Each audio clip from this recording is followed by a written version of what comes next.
आपने कभी ये महसूस किया है कि आप जितनी ज्यादा मेहनत करते हैं उतना ज्यादा उलझते जाते हैं? आप दिन भर बिजी रहते हैं, काम करते हैं, प्लानिंग करते हैं, लेकिन फिर भी लाइफ सिंपल होने की बजाय और कॉम्प्लिकेटेड होती जाती है। कभी टाइम नहीं मिलता, कभी स्ट्रेस बढ़ता जाता है और कभी ऐसा लगता है कि आप कंट्रोल में नहीं है, बल्कि लाइफ आपको कंट्रोल कर रही है। अब यहाँ एक सीधा सवाल है, क्या प्रॉब्लम आपके काम में है या आपके काम करने के तरीके में? यही वो जगह है जहां वर्क द सिस्टम का कोर आइडिया शुरू होता है। ये किताब आपको एक बिल्कुल अलग पर्सपेक्टिव देती है। ये कहती है कि आपकी लाइफ रैंडम नहीं है, आपकी लाइफ एक सिस्टम है। और जब तक आप इस सिस्टम को समझते नहीं, तब तक आप इसे कंट्रोल नहीं कर सकते। अब इसे सिंपल तरीके से समझते हैं। मान लीजिए आपकी लाइफ एक मशीन है। इस मशीन में अलग अलग पार्ट्स हैं, आपकी हैबिट्स, आपकी सोच, आपका एनवायरनमेंट, आपका काम करने का तरीका। अब अगर ये मशीन सही डिजाइन की गई है तो वो स्मूथली चलेगी, कम एफर्ट में ज्यादा आउटपुट देगी। लेकिन अगर डिजाइन गलत है तो आपको बार बार पुश करना पड़ेगा, रिपेयर करना पड़ेगा और फिर भी रिजल्ट अच्छा नहीं आएगा। और यही हमारी सबसे बड़ी प्रॉब्लम है। हम मशीन को ठीक करने की बजाय उसे और जोर से धक्का देने लगते हैं। हम सोचते हैं और मेहनत कर लो, और पुश करो, और ट्राई करो। लेकिन असल में प्रॉब्लम एफर्ट की नहीं होती, प्रॉब्लम सिस्टम की होती है। आपकी जिंदगी में जो भी रिजल्ट आ रहा है वो आपके सिस्टम का नेचुरल आउटपुट है। अगर आप स्ट्रेस्ड हैं, अगर आप बिजी हैं लेकिन प्रोडक्टिव नहीं हैं, अगर आप बार बार सेम प्रॉब्लम्स फेस कर रहे हैं, तो इसका मतलब है कि आपका सिस्टम उसी तरह डिजाइंड है। और जब तक सिस्टम नहीं बदलेगा, रिजल्ट भी नहीं बदलेगा। मान लीजिए कोई बिजनेस ओनर है। वो दिन रात काम करता है, हर छोटी चीज खुद करता है, एम्प्लॉइज को मैनेज करता है, क्लाइंट्स को हैंडल करता है, और फिर भी बिजनेस ग्रो नहीं करता। अब वो क्या सोचता है? मुझे और मेहनत करनी चाहिए। लेकिन असल प्रॉब्लम क्या है? उसका सिस्टम ऐसा है कि हर चीज उस पर डिपेंडेंट है। यानी उसने एक ऐसा सिस्टम बनाया है जो स्केलेबल नहीं है। तो चाहे वो कितनी भी मेहनत कर ले, वो स्टक ही रहेगा। यही चीज आपकी पर्सनल लाइफ में भी लागू होती है। अगर आप हर काम में खुद को पुश कर रहे हैं, अगर हर चीज विल पावर से कर रहे हैं, अगर हर दिन स्ट्रगल लग रहा है, तो इसका मतलब है कि आपका सिस्टम आपको सपोर्ट नहीं कर रहा। आपको लाइफ को मैनेज नहीं करना है, आपको लाइफ को डिजाइन करना है। ये दोनों चीजें अलग है। मैनेज करने का मतलब है जो हो रहा है उसे समहाउ हैंडल करना। डिजाइन करने का मतलब है ऐसा सिस्टम बनाना कि चीजें ऑटोमेटिकली सही डायरेक्शन में चले। अब सवाल यह है, ये सिस्टम थिंकिंग एक्चुअली होती क्या है?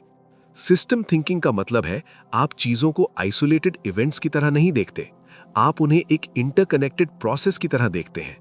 मतलब अगर कोई प्रॉब्लम है तो आप सिर्फ उस मोमेंट को नहीं देखते, आप ये समझते हैं कि वो प्रॉब्लम किस प्रोसेस से पैदा हुई है। जैसे अगर आप बार बार लेट हो जाते हैं तो आप सिर्फ मुझे जल्दी उठना चाहिए नहीं सोचते, आप ये देखते हैं कि आपका पूरा मॉर्निंग सिस्टम कैसा है। आप कब सोते हैं, रात को क्या करते हैं, सुबह की रूटीन क्या है। यानी आप रूट को देखते हैं, सरफेस को नहीं। अब यहां एक पावरफुल कॉन्सेप्ट आता है, ऑपरेटिंग सिस्टम। जिस तरह कंप्यूटर का एक ऑपरेटिंग सिस्टम होता है, वैसे ही आपकी लाइफ का भी एक ऑपरेटिंग सिस्टम होता है। ये इनविजिबल होता है, लेकिन यही सब कुछ कंट्रोल करता है।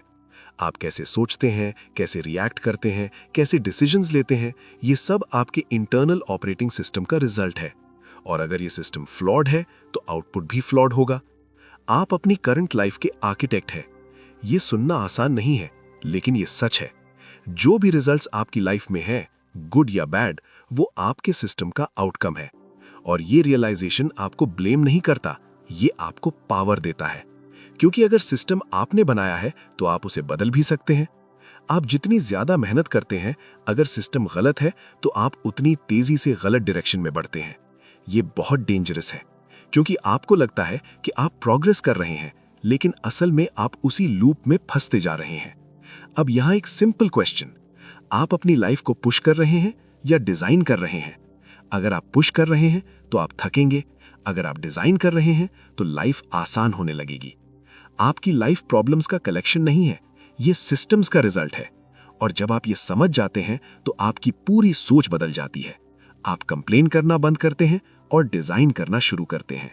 अब सबसे बड़ा सवाल है, ये सिस्टम दिखता क्यों नहीं? क्योंकि अगर सिस्टम इतना इंपॉर्टेंट है तो हम उसे नोटिस क्यों नहीं कर पाते? यही इस पूरी कॉन्सेप्ट की सबसे ट्रिकी बात है। सिस्टम्स विजिबल नहीं होते, उनके रिजल्ट्स विजिबल होते हैं। आप आउटकम देखते हैं, प्रोसेस नहीं। आप स्ट्रेस महसूस करते हैं, लेकिन ये नहीं देखते कि वो स्ट्रेस किन छोटे छोटे डेली पैटर्न से बना है। आप फेलियर देखते हैं, लेकिन ये नहीं देखते कि वो किन रिपीटेड एक्शंस का रिजल्ट है। और जब तक आप प्रोसेस नहीं देखेंगे, तब तक आप सिस्टम को बदल नहीं पाएंगे। अब इसे एक सिंपल एग्जाम्पल से समझते हैं। मान लीजिए एक फैक्ट्री है जहां रोज डिफेक्टिव प्रोडक्ट्स बन रहे हैं। अब ओनर क्या करता है? वो हर डिफेक्टिव प्रोडक्ट को इंडिविजुअली ठीक करने की कोशिश करता है। लेकिन क्या इससे प्रॉब्लम सॉल्व होगी? नहीं, क्योंकि प्रॉब्लम प्रोडक्ट में नहीं है, प्रॉब्लम उस प्रोसेस में है जिससे प्रोडक्ट बन रहा है। जब तक प्रोसेस नहीं बदलेगा, डिफेक्ट बार बार आता रहेगा। यही चीज आपकी लाइफ में भी होती है। आप हर प्रॉब्लम को इंडिविजुअली सॉल्व करने की कोशिश करते हैं। टाइम मैनेजमेंट प्रॉब्लम है तो आप प्लानर बना लेते हैं। फोकस प्रॉब्लम है तो आप मोटिवेशनल वीडियो देख लेते हैं। स्ट्रेस है तो आप थोड़ा रेस्ट ले लेते हैं। लेकिन प्रॉब्लम फिर भी वापस आती है। क्यों? क्योंकि आपने प्रोसेस नहीं बदला, आपने सिर्फ सिम्टम को टच किया। अब यहां एक पावरफुल शिफ्ट आता है। आपको प्रॉब्लम्स फिक्स नहीं करनी है, आपको प्रोसेसेस फिक्स करने हैं। जब प्रोसेस सही हो जाता है तो प्रॉब्लम्स अपने आप खत्म हो जाती हैं। अब एक डीप कॉन्सेप्ट समझते हैं, कॉज वर्सेस इफेक्ट कंफ्यूजन। हम अक्सर इफेक्ट को कॉज समझ लेते हैं। जैसे आप कहते हैं, मैं प्रोडक्टिव नहीं हूं, लेकिन ये इफेक्ट है। कॉज क्या है? शायद आपका एनवायरनमेंट डिस्ट्रैक्टिंग है, शायद आपका प्लान अनक्लियर है, शायद आपका एनर्जी लेवल लो है। लेकिन आप इफेक्ट पर फोकस करते हैं, कॉज पर नहीं। और यही रीजन है कि चेंज टिकता नहीं। अब एक और इंपॉर्टेंट कॉन्सेप्ट आता है, linear thinking versus system thinking. Linear thinking में आप सोचते हैं, अगर मैं ये करूंगा तो ये रिजल्ट मिलेगा। लेकिन सिस्टम्स में चीजें इतनी सिंपल नहीं होती, क्योंकि हर एक्शन का मल्टीपल इफेक्ट्स होता है और कई बार डिले के साथ। जैसे अगर आप आज से अच्छा खाना शुरू करते हैं तो रिजल्ट तुरंत नहीं दिखेगा। अगर आप नया स्किल सीखते हैं तो इंप्रूवमेंट धीरे धीरे होगा। लेकिन अगर आप इम्पेशेंट हो गए और बीच में छोड़ दिया तो आपको लगेगा कि यह काम नहीं कर रहा। असल में सिस्टम काम कर रहा था, बस आप उसे समझ नहीं पाए। सिस्टम्स धीरे धीरे बिल्ड होते हैं, लेकिन सडनली रिजल्ट्स देते हैं। यानी शुरुआत में एफर्ट ज्यादा लगता है और रिजल्ट कम दिखता है, लेकिन एक पॉइंट के बाद रिजल्ट्स तेजी से आने लगते हैं। इसे ही लोग ब्रेक थ्रू कहते हैं। लेकिन सच में वो ब्रेक थ्रू नहीं होता, वो अक्यूमुलेटेड सिस्टम इफेक्ट होता है। अब यहां एक बड़ा ट्रैप आता है। आप अर्ली फेज में ही क्विट कर देते हैं, क्योंकि आपको रिजल्ट नहीं दिखता। और यही रीजन है कि ज्यादातर लोग कभी सिस्टम का फुल बेनिफिट नहीं ले पाते। अब एक डीप कॉन्सेप्ट समझते हैं, फीडबैक लूप्स। सिस्टम में फीडबैक लूप्स होते हैं जो या तो आपको आगे बढ़ाते हैं या पीछे खींचते हैं। पॉजिटिव लूप क्या है? जब आप एक सही एक्शन लेते हैं, उससे छोटा सा पॉजिटिव रिजल्ट आता है। वो रिजल्ट आपको मोटिवेट करता है और आप वही एक्शन रिपीट करते हैं। जैसे आप रोज थोड़ा पढ़ते हैं, अंडरस्टैंडिंग बढ़ती है, कॉन्फिडेंस बढ़ता है और आप और पढ़ते हैं। ये अपवर्ड लूप है। नेगेटिव लूप क्या है? जब आप एक गलत एक्शन लेते हैं, उससे नेगेटिव रिजल्ट आता है। वो रिजल्ट आपको डीमोटिवेट करता है और आप और गलत डिसीजंस लेने लगते हैं। जैसे आप प्रोक्रेस्टिनेट करते हैं, काम पेंडिंग रहता है, स्ट्रेस बढ़ता है और आप और अवॉइड करते हैं। ये डाउनवर्ड लूप है। अब सवाल यह है, आप किस लूप में फंसे हुए हैं? क्योंकि आपकी लाइफ उसी लूप से चल रही है।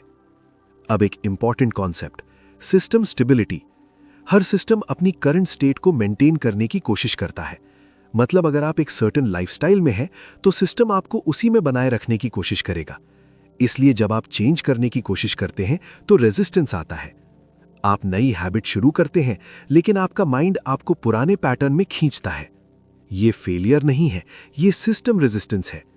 आपका बॉडी और माइंड पुराने पैटर्न को मेंटेन करना चाहते हैं। अब यहां क्या करना है? फोर्स नहीं करना, सिस्टम को धीरे धीरे एडजस्ट करना है। आपकी लाइफ में जो भी रिपीट हो रहा है वो एक्सीडेंट नहीं है, वो सिस्टम का पैटर्न है। और जब तक आप उस पैटर्न को आइडेंटिफाई नहीं करेंगे, आप उसे बदल नहीं सकते। अब सबसे इंपॉर्टेंट सवाल, इन सिस्टम्स को प्रैक्टिकली बदला कैसे जाए? क्योंकि अवेयरनेस पावरफुल है, लेकिन ट्रांसफॉर्मेशन तब शुरू होता है जब आप डिजाइन करना शुरू करते हैं। और यहां से वर्क द सिस्टम का असली गेम शुरू होता है। सबसे पहला कॉन्सेप्ट है डॉक्यूमेंटेशन ऑफ रियलिटी। ये थोड़ा टेक्निकल लग सकता है लेकिन बहुत पावरफुल है। इसका मतलब है आप अपनी लाइफ को ऑनेस्टली ऑब्जर्व करके लिखते हैं कि चीजें एक्चुअली कैसे चल रही हैं। मतलब आप अजम्पशंस नहीं बनाते, आप रियलिटी देखते हैं। जैसे आप सोचते हैं कि मैं बिजी हूं, लेकिन जब आप ऑब्जर्व करते हैं तो आपको पता चलता है कि आपका बहुत सा टाइम डिस्ट्रैक्शंस में जा रहा है। आप सोचते हैं कि मेरे पास टाइम नहीं है, लेकिन रियलिटी में आपका सिस्टम पुअरली ऑर्गेनाइज्ड है। जब आप चीजों को लिखते हैं तो इल्यूजन टूटता है और क्लैरिटी आती है। अब दूसरा स्टेप है प्रोसेस मैपिंग। हर रिजल्ट के पीछे एक प्रोसेस होता है। आपको उस प्रोसेस को आइडेंटिफाई करना है। जैसे अगर आपकी प्रॉब्लम है कि आप कंसिस्टेंट नहीं है, तो आपको देखना होगा आपका डेली रूटीन कैसा है, आप कब काम शुरू करते हैं, आपके डिस्ट्रैक्शंस क्या हैं, आपका एनर्जी पैटर्न क्या है। यानी आप पूरी चेन को समझते हैं। अब यहां एक पावरफुल इंसाइट, अगर आप प्रोसेस को मैप नहीं कर सकते तो आप उसे कंट्रोल नहीं कर सकते। अब तीसरा कॉन्सेप्ट है लेवरेज पॉइंट्स। सिस्टम में कुछ ऐसे पॉइंट्स होते हैं जहां छोटा सा चेंज बड़ा इंपैक्ट डालता है। आपको हर चीज बदलने की जरूरत नहीं है, आपको सही चीज बदलनी है। जैसे अगर आपकी प्रोडक्टिविटी लो है तो आप 10 अलग अलग चीजें ट्राई कर सकते हैं, मोटिवेशन, एप्स, टेक्निक्स। लेकिन अगर असली प्रॉब्लम आपकी स्लीप है तो बाकी सब बेकार है। जैसे ही आप स्लीप ठीक करते हैं, एनर्जी, फोकस, मूड सब इंप्रूव हो जाता है। यानी एक चेंज, मल्टीपल बेनिफिट्स। अब सवाल, लेवरेज पॉइंट आइडेंटिफाई कैसे करें? आपको यह देखना होगा कि अगर मैं सिर्फ एक चीज बदलूं तो सबसे ज्यादा इंपैक्ट किससे पड़ेगा। यही लेवरेज पॉइंट है। अब चौथा कॉन्सेप्ट है एरर करेक्शन सिस्टम। हर सिस्टम में एरर्स आते हैं, लेकिन सक्सेसफुल सिस्टम्स में करेक्शन मैकेनिज्म होता है। मतलब अगर कुछ गलत हो रहा है तो उसे जल्दी आइडेंटिफाई करके फिक्स किया जाए। जैसे अगर आप नोटिस करते हैं कि आप बार बार डिस्ट्रैक्टेड हो रहे हैं, तो आप तुरंत एनवायरनमेंट चेंज करते हैं, रूल्स बनाते हैं और सिस्टम को एडजस्ट करते हैं। यानी आप प्रॉब्लम को इग्नोर नहीं करते, आप उसे सिस्टम लेवल पर फिक्स करते हैं। अब पांचवा कॉन्सेप्ट है प्री डिफाइंड रूल्स। सक्सेसफुल लोग हर सिचुएशन में नया डिसीजन नहीं लेते, उनके पास पहले से रूल्स होते हैं। जैसे मैं सुबह उठते ही फोन यूज नहीं करूंगा, मैं रोज कम से कम 20 मिनट डीप वर्क करूंगा, मैं रात को एक फिक्स टाइम पर सोऊंगा। इन रूल्स से डिसीजन फटीग खत्म होती है। आपको हर बार सोचना नहीं पड़ता, आप बस फॉलो करते हैं। जितने कम डिसीजंस उतनी ज्यादा कंसिस्टेंसी। अब छठा कॉन्सेप्ट, सिस्टम सिंप्लीफिकेशन। ज्यादातर लोग सिस्टम्स को कॉम्प्लिकेटेड बना देते हैं। बहुत सारे टूल्स, बहुत सारे रूल्स, बहुत सारे स्टेप्स और इवेंचुअली सिस्टम टूट जाता है।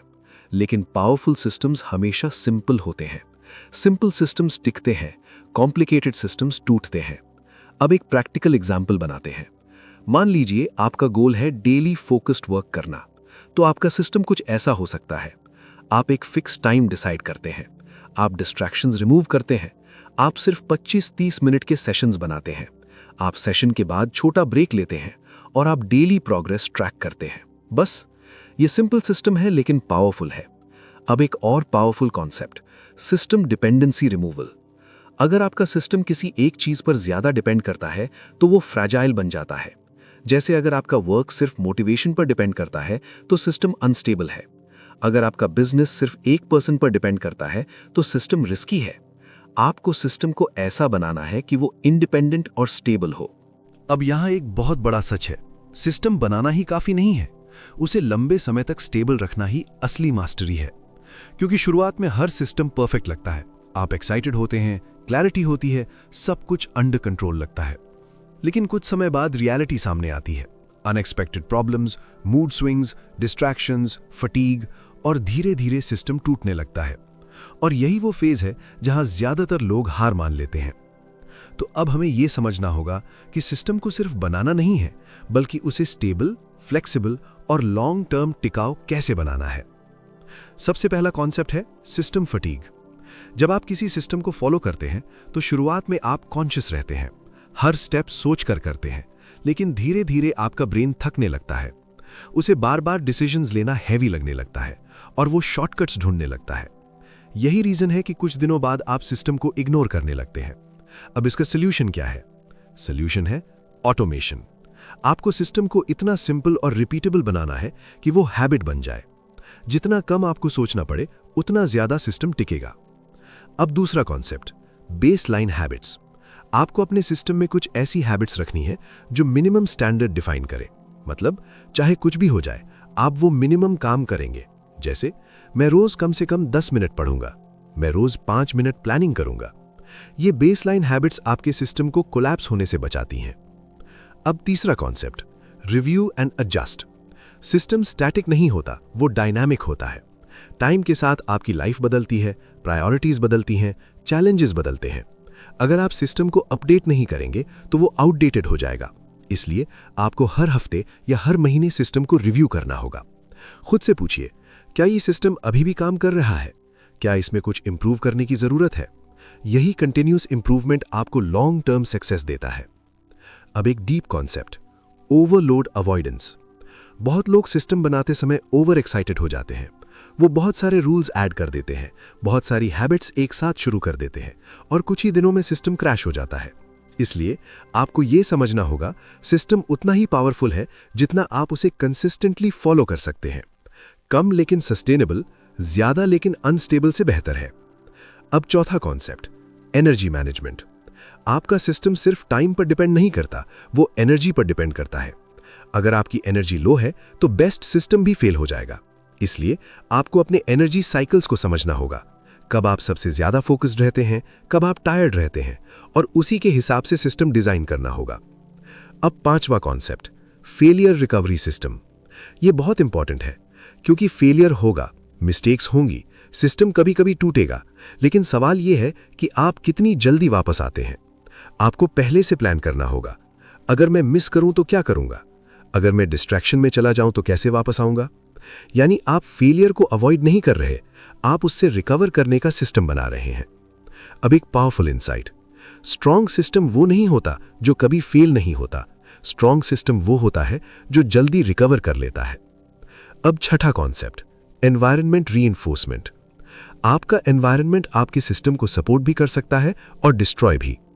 अगर आपका एनवायरनमेंट अलाइंड है तो कंसिस्टेंसी आसान हो जाती है। अगर एनवायरनमेंट अगेंस्ट है तो स्ट्रगल बढ़ जाता है। इसलिए आपको अपने सराउंडिंग्स को इंटेंशनली डिजाइन करना होगा।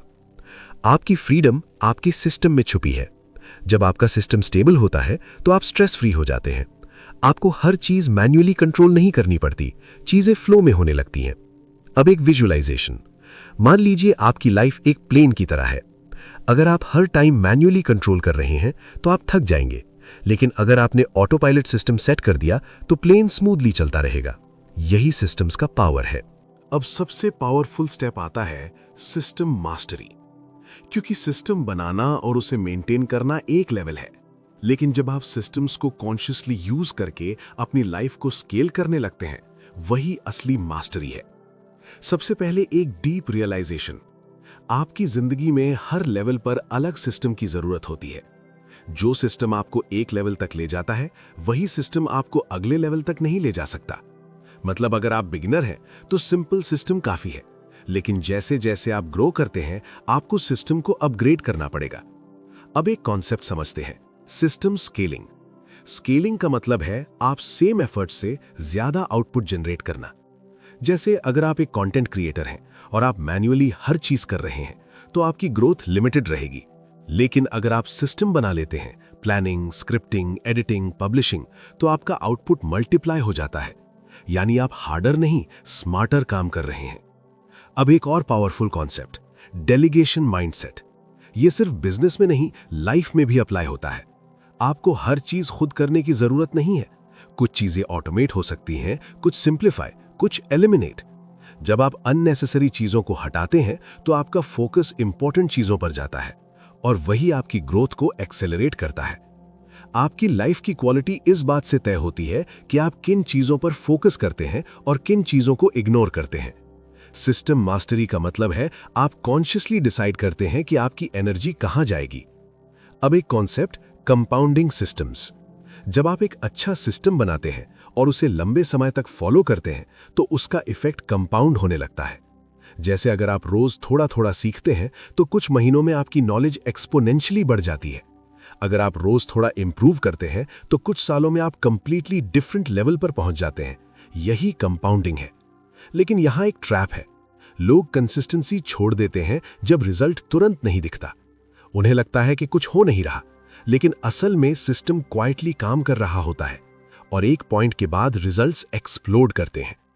आपको सक्सेस चेज नहीं करनी है, आपको सिस्टम बिल्ड करना है जो सक्सेस क्रिएट करे। जब सिस्टम सही होता है तो सक्सेस नेचुरल आउटकम बन जाता है।